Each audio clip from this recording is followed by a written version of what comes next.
All right. Hello, everyone. It's 12:15, so we're going to go ahead and get started. I want to introduce myself. My name is Kelly Parsons. I'm a social worker here at Sanders Brown. Sarah Hatch is the one who logistically and administratively runs the virtual dementia program. She's out today. Um, so I'm going to be taking the reins. So I apologize if it um, isn't exactly the same if you've been to other programming. We're really excited today we're going to talk about Medicaid waivers. We have Dana Davidson and Ada Labus joining us from the Bluegrass area on aging. I think Dana's going to kind of talk about the programming and how to go about enrolling in a waiver program. And then I believe Ada's going to talk about kind of once you're in the program, some questions that might come up. If you do have questions, you can put them in the chat, and there is definitely going to be time to ask questions. And just a heads up, we are going to be recording this. We're also going to be recording the question session. So if you have a specific person you're thinking about, if you don't want to share their name, or if you do want to share their name, just know that this is recorded. So with that, Dana, I'll leave it to you to give us all the information about waivers. Thank you so much for being here. Thank you for having me. Anxious to talk with you all and very anxious to make sure that we have plenty of time for questions because that's kind of the best way to learn is with questions. So I am going to share a PowerPoint with you. So let me know if you see that. Is that showing for everyone? Yes, everyone can see Yes. it. Okay, great. So I'm just going to get started, and please ask questions as you need to. I'm going to go through this slideshow fairly quickly, and I have sent this PowerPoint along with a handout that has very similar information to it, and it will be sent to each of you after this. So you will have that to keep. So I'm going to skip through these first few slides. These are other programs that the Bluegrass Area Agency on Aging and Disability offer. We can refer people to the Home Delivered Meals Program, to the National Family Caregiver Support Program, which is a program that offers respite care for caregivers, one that's very popular for our folks who are living with dementia and their caregivers.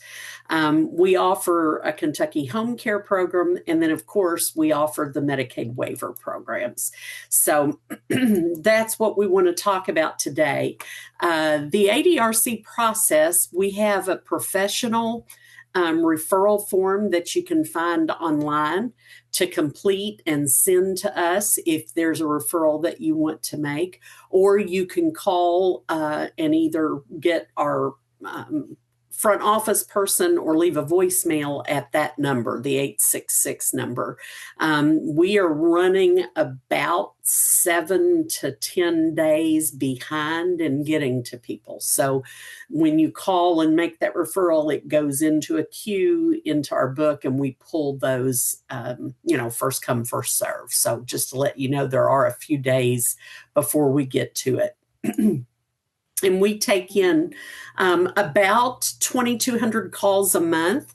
And our goal is to match each one of those callers with resources that are the most beneficial to them and the most appropriate for their situation.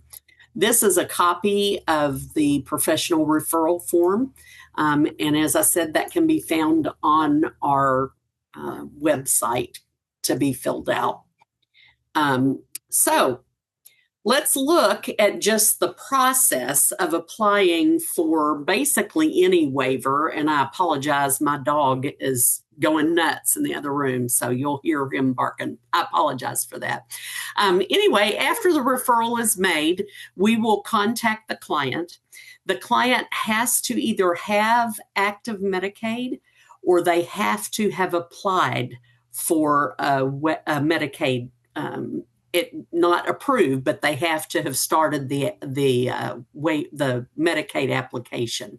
Once that's done, we have what we need to move forward with the waiver application. Once we do the waiver application online, we will contact the person's primary care physician for a document called a MAP 10. It's the required physician statement for the Medicaid waiver application submission. And then we'll also send the person a document called a MAP 115, and that's also required for the waiver submission. Once we submit that application, someone at the state level reviews it. And if they feel like that person meets the waiver level of care guidelines, they will put it through to a waiting list. Currently, the waiting list for the home and community-based waiver is 10 to 12 months. So unfortunately, nothing happens quickly.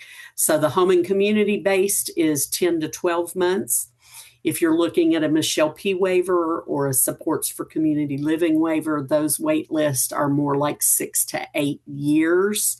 And then we have other waivers that are more short-term for acquired brain injuries or people who are dependent on ventilators. So I don't know how much you want to know about the individual Medicaid waiver programs. I've put this here just real quickly. I've mentioned the wait list. The Michelle P. waiver and the Supports for Community Living are both for intellectual and or developmental disability. The home and community-based is for those who have a physical disability. Any type of dementia qualifies as a physical disability. So that, answers that question. If the person is living with dementia, they automatically will be approved for that home and community-based waiver. Then, as I mentioned, there's an acquired brain waiver, acquired brain injury waiver, and a Model 2 waiver also. So Ada may want to talk a little bit more about this. Once they are enrolled in the waiver, they have a choice. They can choose a traditional case manager, which means someone from a local home health agency will provide their care, or they can choose a PDS case manager, which is what Ada does. That PDS stands for Participant Directed Services, and that's when a family member or a family friend, once they are approved by Medicaid, can be paid as the caregiver. So those are just that's kind of an overview of how we apply for the waivers, the process of the waiver application, the waiting list, various things like that, and some other services that we offer. So I'm going to stop sharing at this point and come back to you to see what types of questions you have about referrals or about specific waiver applications. So don't hesitate.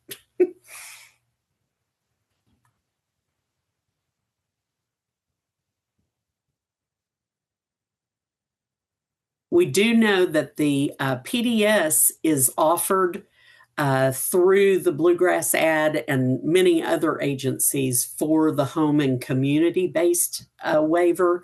The Bluegrass Ad and a few other agencies also offer PDS case management for Michelle P. waiver.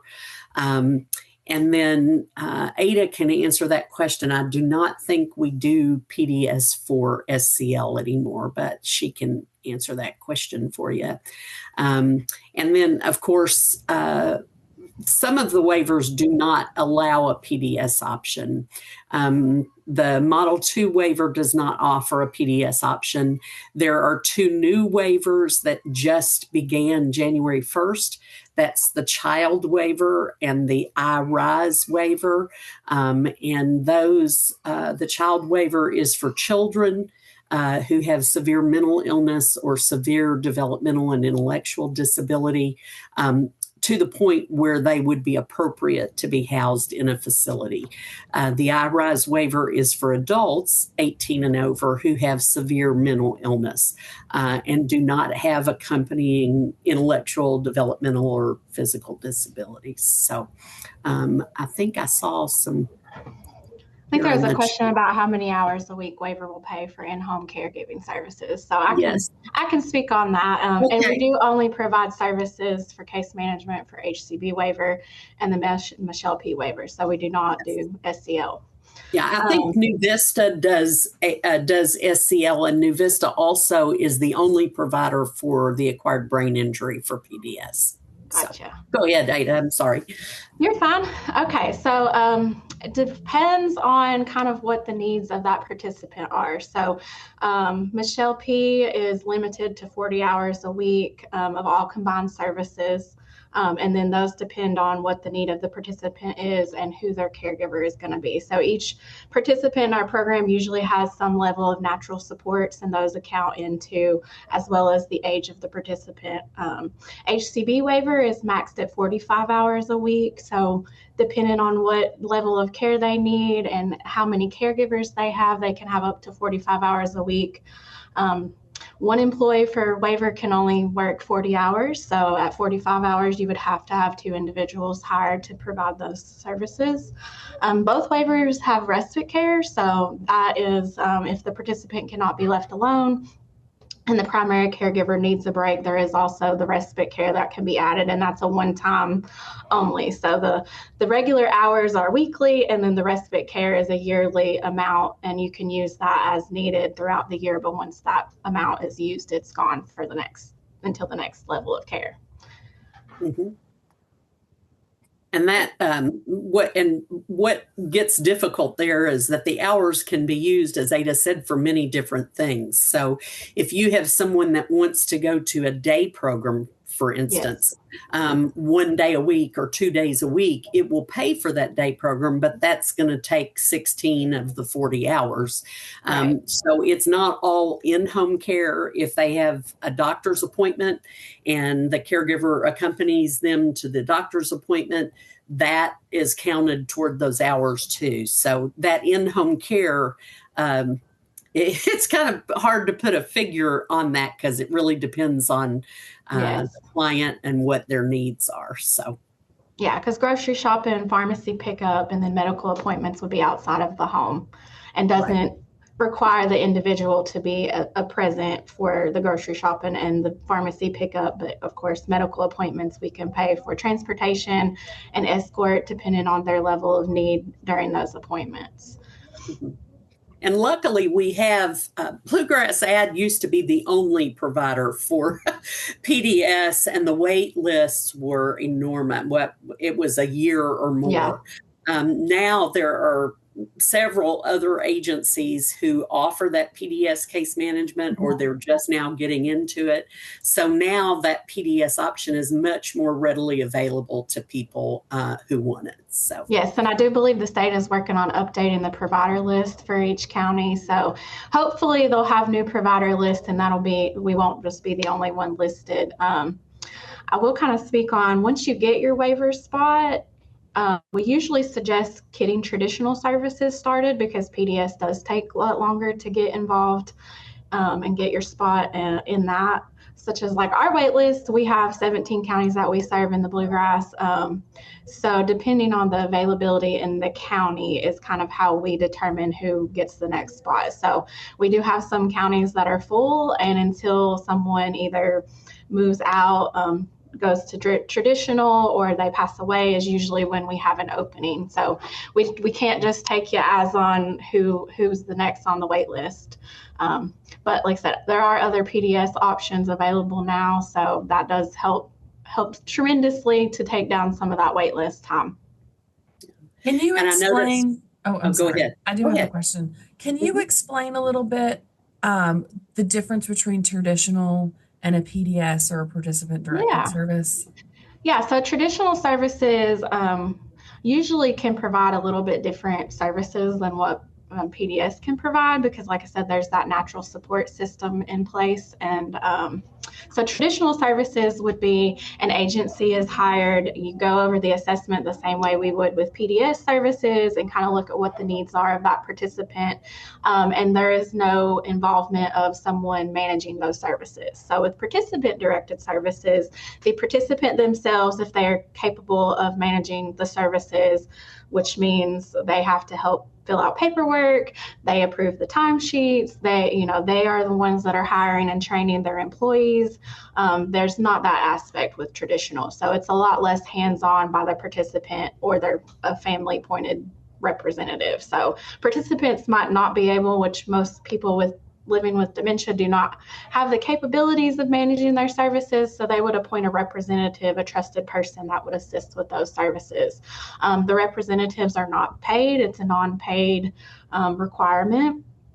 So they would be overseeing, and then Bluegrass Ad would be the financial and case management agency. So we're not the employer. It would be the participant or the representative, whereas traditional agency, they are the employer for that employee that is going and providing those services. Yes, you can switch. What, as Ada said, we suggest that people go ahead and choose a traditional case manager. Those are pretty easy to find.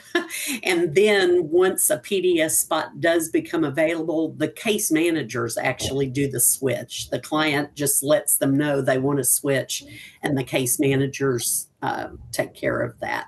Yeah, so once you get the waiver spot, you can put yourself on our wait list, and then if we have a spot available in your county, you'll get a phone call and we'll coordinate. And if you would like to come into from traditional to PDS, then we get started with that. It's a transfer from traditional to our agency. We set up a home visit and do an enrollment. We fill out paperwork. We go over the assessment that is done. And then we come up with the hours, the plan of care, and get started from there. So this lady has asked, what does PDS stand for? It's Participant Directed Services. So like I said, that means that the participant is either managing their services or they're appointing a representative to do that for them. And you may know it as CDO. That's what it used to be called, Consumer Directed Option, and they changed it to PDS. Yes. So that's the new term. And just to let you know, when somebody has, if the caregiver is living in the home with the participant, there are some things that Medicaid will not pay them for. So if they already live in the house, they're not going to pay them for housekeeping, laundry, meal preparation that they'd be doing anyway. And a lot of times people don't understand that. But when you live in the house with the person for whom you're caring, there are some things that are not paid for that would be if you were an outside person coming in to provide. And that's what we refer to as natural support. So those natural supports are already going to be doing that. So we can't pay them to do that on top of them being the natural support person that is providing the meal. So say if they're cooking a specific, diabetic meal or something like that, then there's some wiggle room with that. But again, it's all dependent on what the assessment says and kind of what those needs are of each participant. Mm-hmm. I'm looking at Shauna's question. As far as a managed care organization, are you talking about PACE? Are you talking about a nursing home facility or? Well, I have a client that I'm working with who has Money Follows the Person waiver, and she is wanting to go back to her Aetna Medicaid and not have her waiver anymore. Are you able to do that? Well, they can terminate the waiver at any time. So let me get straight what you're asking. So when she got the waiver, it did away with the Medicaid that was helping her with her Medicare Part B premium deductible and those kind of things. Yes, I guess she was in a nursing home, so someone there helped her get this waiver to get her own place moving out of the nursing home. So now she's wanting to go back to her Aetna Medicaid, which I I don't necessarily think is the best for her. Yeah. So we still need to discuss that. But I didn't know if she was able to. So if she's wanting to terminate her waiver, how would we go about doing that? So what I do when someone calls me and says, want to terminate, we send a closure request to them that they sign. And Okay. then we just submit it to the waiver help desk and they terminate the waiver. There will be a wait between when the waiver is terminated, then she'll have to reapply for the Aetna Medicaid. So there will be a time lapse there. So if she's wanting to terminate after we discuss it, then could I do a referral to you guys? Yes. To close that? Okay. All right. Just Thank have you. her give us a call. Yep. Yes. So I thought you were talking about PACE, which is also a program that we, PACE is operated by the Bluegrass Care Navigators. There's also one operated by Horizon in Richmond. And people can, if they're in that PACE program, they can choose to come out of it and go into the waiver program or vice versa. So I thought that's what you might be talking about.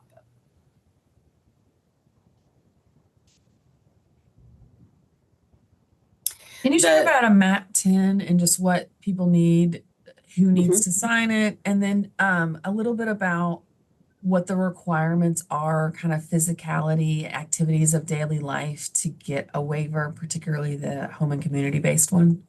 Sure.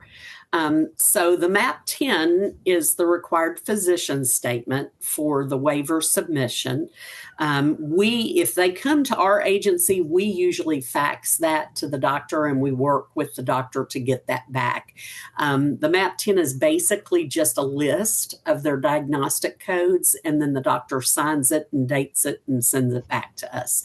Then the MAP 115 is a form where they can designate someone as their authorized representative. And even if they don't want to designate an authorized representative, they still have to sign that MAP 115 in order to submit the waiver. In order to meet the level of care, it's kind of difficult because on the MAP 10 and in their brochures and things, it says the person has to be at a nursing home level of care, needing help with multiple ADLs and IADLs. We have lots of people on the waiver that live alone and are not ready to go to a nursing home, but they need help with lots of things. They may need help with bathing and dressing. They need help with meal preparation and housekeeping.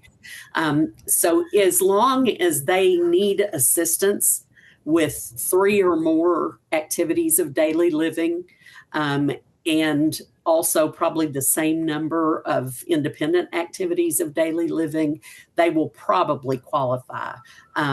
And right now, with the waiting list being so long, if I have someone that calls me and they were diagnosed with dementia 6 months ago, or with Parkinson's or with COPD, and I know that that is a chronic progressive illness and they have a year's wait in front of them, we go ahead and get the waiver. We go ahead and get them on the waiver wait list. So does that answer your question? Yeah, thanks so much. Okay. And they do reassess every year. So once they're in the waiver program, there is a recertification date. So they meet a level of care year. So that's, March to next March. And then they'll have a recertification process where the nurse comes back into the home, does an assessment, it gets resubmitted to Medicaid for approval to meet that level of care for the next year. So it is a yearly process of meeting that level of care. We've not had very many that have not met level of care once they did it the first time, but there are some instances where it has not necessarily met level of care, and then we've not been able to continue with services. But most of the time, they're able to meet that level of care year after year. And most of the time we see most people have progressed in things and need extra help. with our kids that are on our HCB as they get older and are meeting milestones of age, but not meeting the milestones of the abilities that they should be working with. So most of those we can add hours as they age up, depending on, like I said, their level of need. So each year we reevaluate their needs, their plan of care goals, and the hours and things. And let me just mention that the most difficult part of waiver is the Medicaid application. A lot of people are not eligible for traditional Medicaid. They're not eligible for any other type of Medicaid other than waiver supportive Medicaid. So when they do that initial application, they are denied for Medicaid. However, their waiver application continues. It used to, when we had a 10 or 12 week waiting period, the Medicaid applications did not time out. Now they do. They hold the Medicaid application open for 90 days with a waiting list of 10 to 12 months. You could do that Medicaid application 3 times and still not have your level of care. So we try to tell folks when they call not to get upset if they receive a letter that says you were denied for Medicaid. That does not affect the waiver application. To be eligible for any type of Medicaid, they look at the household income. If the person has other types of health insurance other than Medicare, it usually disqualifies them. Only waiver supportive Medicaid looks at the individual's income only. There can be 6 people living in that home, but if that person that wants the waiver makes less than $2,901 per month and has less than $2,000 in assets and resources, then that person will be approved for waiver supportive Medicaid. But they have to have that level of care done at the end of the wait list. So at the end of that 10 to 12 months of waiting, once the level of care assessment is done by the Medicaid nurse and it's uploaded in the system, then and only then do the DCBS representatives go, oh, it's waiver supportive Medicaid they need. So Medicaid gets real technical in there. So just wanted to put that out there too. So any other questions? No, we do not tell people. We tell them to apply so that we have what we need to start the waiver application. And then we tell them to wait until the Medicaid nurse calls them to schedule the level of care assessment. Once that's scheduled, we tell them to call DCBS back and do a new Medicaid application. So.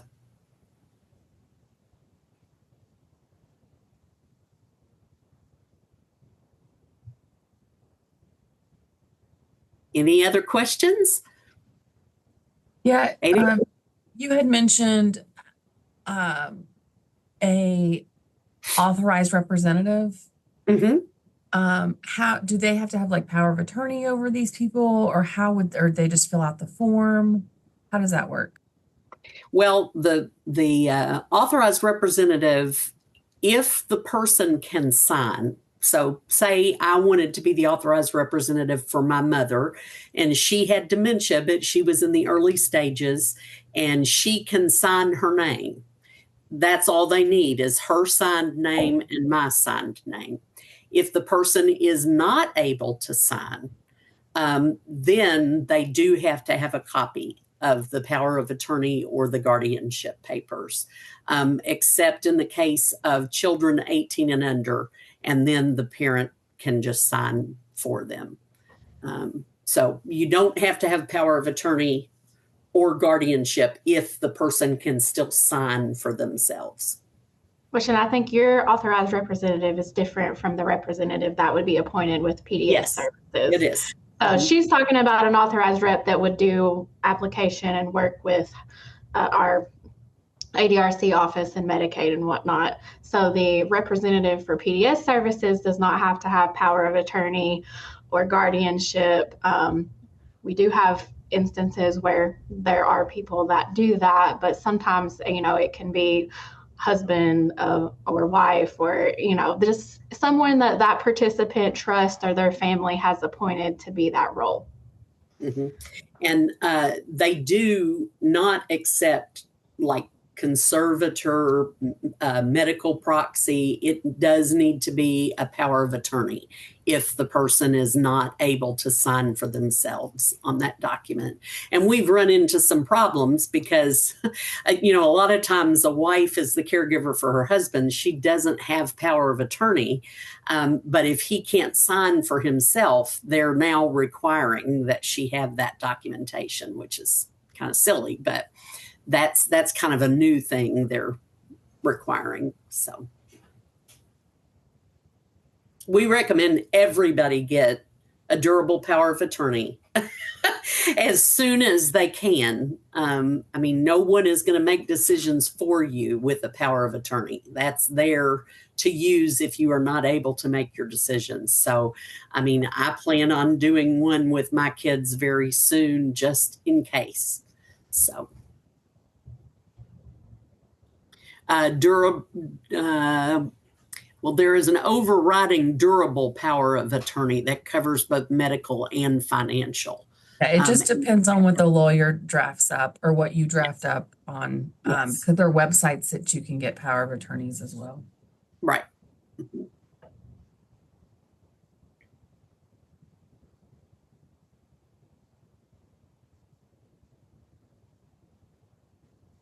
Is durable medical equipment provided as well in the waiver program? Yes, in the waiver program, they do provide, when the person gets the waiver, they get a host of of services. It pays for up to 40 to 45 hours a week of care. It covers the cost of all incontinence supplies, all nutritional supplement drinks. It can provide mom's meals if they need meals. It will pay for transportation to and from medical appointments. It pays for medical equipment, medical therapies. There are funds in there to pay for adaptations that need to be done to the home to make it more handicap accessible. So yes, it pays for a lot of things, but it's not Medicaid health insurance. So it doesn't pay for medicines or doctor visits or things like that. So. Right. And there are things that we can request through the waiver, like the home adaptations. Those we require 3 quotes from a licensed insured contractor, a letter from the doctor that is medical necessary for this adaptation. We no longer do glove swipes. We do the supplemental drinks, but most of the things now have to go through a DME company and either be denied or they get paid straight through Medicaid from that DME company. So we don't always request it through the waiver anymore, but there are things that we do request through waiver. The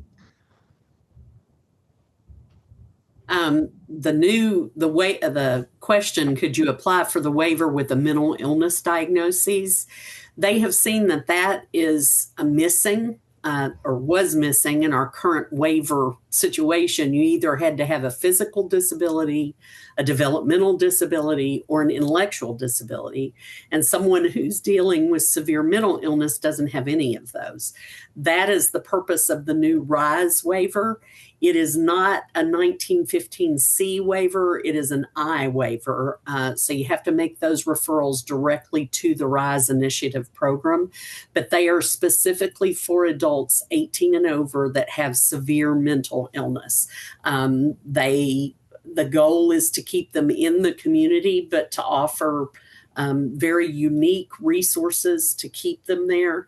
And it will accept people who have had criminal history, who have been in and out of the hospital. I'm working with a lady right now who's been in and out of Eastern State for 2 years, refuses to take her medicine even when she's in the hospital. She's a perfect candidate for the RISE waiver. So yes, we can do that. And yes, again, we would, as long as it's a durable power of attorney, medical would be fine if you don't have financial in there.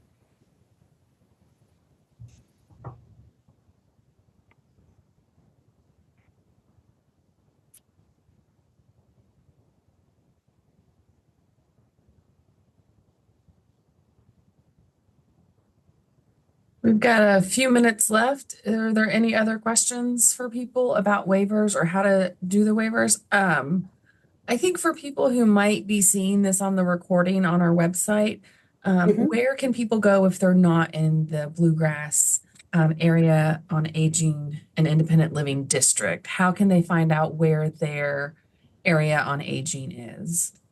That is a great question, Kelly. We have there are aging and disability resource centers serving every county in Kentucky. There are 15 across the state, and I can certainly send you a list of those, and it will list what counties each one of them serves, and you can distribute that as you need to. So, sure, that'd be great. Thank you. Mm-hmm.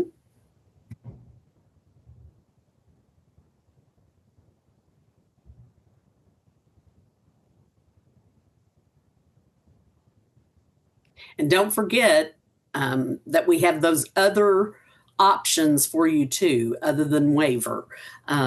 So do want to mention that if someone owns their own home, the waiver used to establish a liability, which was an amount of money each month that that person paid for waiver services. They no longer do that. Instead, they now have a Medicaid estate recovery program. That means if a client owns their own home, owns his or her own home, and receives services through the waiver, through Medicaid, after the age of 50, then the Medicaid can try to recoup those expenses through the sale of their estate once they pass away. They do not pursue that if there's a surviving spouse, if there is a minor child still in the home, or if there is an adult disabled child that lives in the home. But if you're looking at, if mom has dementia, dad is already gone, you're the caregiver, and your mother draws on that Medicaid waiver, when she passes away, if that home is in her name only, she will be subjected to that Medicaid estate recovery program. And we like to make sure people know about that because it's fairly new. So. Can you, and I don't want to get into all of it, but if you apply for Medicaid and they're looking at your financial documents and things like that, what's the look back period for any maybe sales of homes or things like that? There's a 5-year look back period. So if they are over the amount as far as monthly income for the waiver, so say they make $3,500 and the waiver says you can't make more than $2,901 a month, you can place that overage in a qualified income trust, and it can be set aside to pay for medical bills only in order for you to qualify for the waiver support of Medicaid. But the assets and resources have to be less than $2,000 also in order to get into the waiver program. So any other type of Medicaid is based on household income, and you really have to be pretty indigent to be, if you make $800 to $900 a month, you're probably going to be eligible for traditional Medicaid in addition to your Medicare. If you make $1,150 or less a month, you're probably going to be eligible for the Medicare savings programs, which are the QMB and the SlimB, the various Medicare savings program that help pay for that Medicare Part B premium deductible. But if you're over $1,250 a month, the only type of Medicaid you will qualify for is waiver supportive Medicaid. And is that spin down? You can't, the 5-year look back period, that money can be spent down immediately if it's spent down on authorized things. For no. Yeah, sorry. When you were talking about if you make a little bit over a month, they'll put it in a Medicaid medical trust. so that Well, you can qualify? Is that a yeah, spend you down? have to do that. You have to do that. It's a Oh, legal document that's called a qualified income trust, and they will take whatever the overage is in your monthly income, put it in a trust that you can't access except for medical care. okay. Now, for the spend down that you're asking about, the spend down happens when you have too many assets or resources. So say you have $12,000 and you need to spend down till your assets and resources are under 2,000. You can spend that down on eligible expenses. For instance, prepaid funeral expense, burial expense, adaptations to the home to make it more handicap accessible, medical bills, various things like that. As long as you're keeping receipts of what you paid that money on, they will accept that. That's not going to get you in trouble. The 5-year look back is for things like large amounts of money that you transfer to a child or moving your house from your name to a child's name. That's the kind of things they look back on for that 5-year period. Perfect. Thank you so much. Mm-hmm.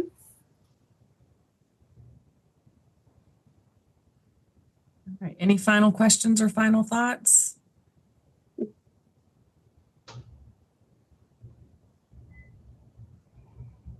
Thanks for having us. If you think of any other questions, just call, and don't hesitate to call us. We're always there by phone and happy to help in any way we can.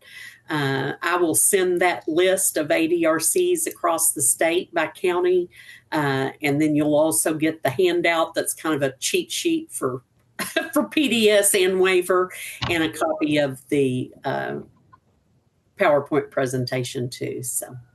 Perfect. And Sarah will send those out tomorrow when she gets back. And then this presentation should be uploaded and ready to go next week on our website. So Dana, Ada, thank you so much for joining us today. You. We so You're appreciate more than welcome.